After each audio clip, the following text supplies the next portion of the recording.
مړه د ظلم هم صحت وي باچا بس تشدد او تشدد وي باچا د دغه جنگ د دغه ضد خلاف یو موږ هم د دغه تشدد خلاف یو د باچا خان د قافلې خلک یو موږ د سپېڅلې نظریې خلک یو موږ د انسان وژنه کفر ګڼو موږ د داسې عقیدې خلک یو داسې نظام باندې توکانې ولم بیا د پیریانو کور ته کاڼې ولم داسې قربان شم ډېره مننه چې موږ همیشه تر خپل قامه ته وایو موږ غیار ته چرته ښکته وایو د باچا خان د قافلې خلک یو مونږ غلطې ته غلطه وایو د باچا خان د قافلې خلک یو مونږ غلطې ته غلطه وایو مونږ د امن سره مینه کړې مونږ به جنګ ته ملامته وایو هر چاته جیو جناب له ډېرې مینه محبته وایو ای پښتنو ملا مو وبایللو څه د پښتو ملا مو وبایللو په لیوني ملا مو هېڅ ونه ویل څومره د خو ملا مو وبایللو په لیوني ملا مو ننګ ونه که څومره د خو ملا مو وبایللو ای با جوړو غږ مې درځي او که نه ای با جوړو ملا مو وبایللو ای با جوړو غږ مې درځي او که نه ای با جوړو ملا مو وبایللو زه دا منم چې په رښتې یې تاسو خو یې په رښتو ملا مو وبایللو زه دا منم چې په رښتې یې تاسو خو یې په رښتو ملا مو وبایللو په لیوني ملا مو ننګ ونه کړه څومره د خو ملا مو وبایللو ای پښتنو ملا مو وبایللو څه د پښتو ملا مو وبایللو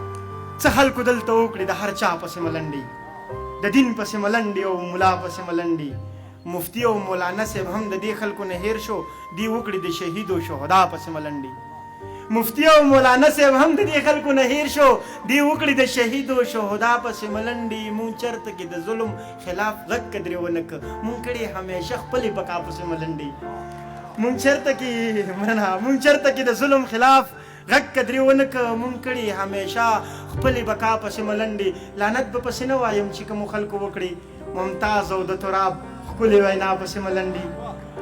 لعنت به پسې نه وایم چې کومو خلکو وکړي ممتاز او د تراب ښکلې وینا پسې ملنډې او لیواله مونږ په خپله کې بس دغې ته تکړه یو قربان شم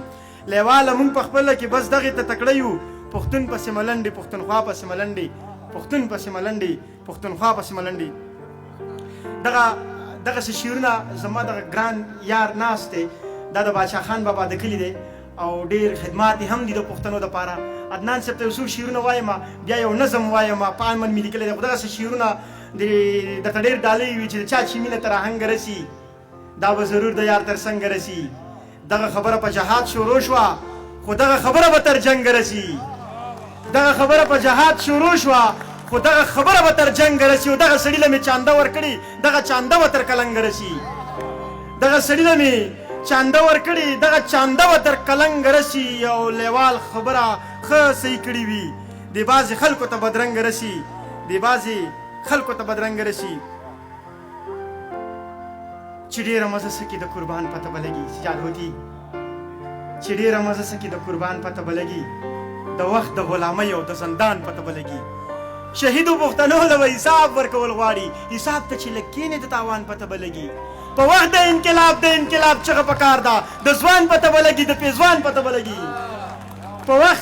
په وخت د انقلاب چغه پکار ده د ځوان پته به لګي د پېزوان پته به لګي د تورې شپې جګړه و سهر کې به خبرېږو د سپو پته به لګي د کاروان پته به لګي د تورې شپې جګړه وه سهر کې به خبرېږو د سپو پته به لګي د کاروان پته به لګي او د وخت دا تقاضې دومره نازکې وې لیواله غربت چې کله راشي د جانان پته به لګي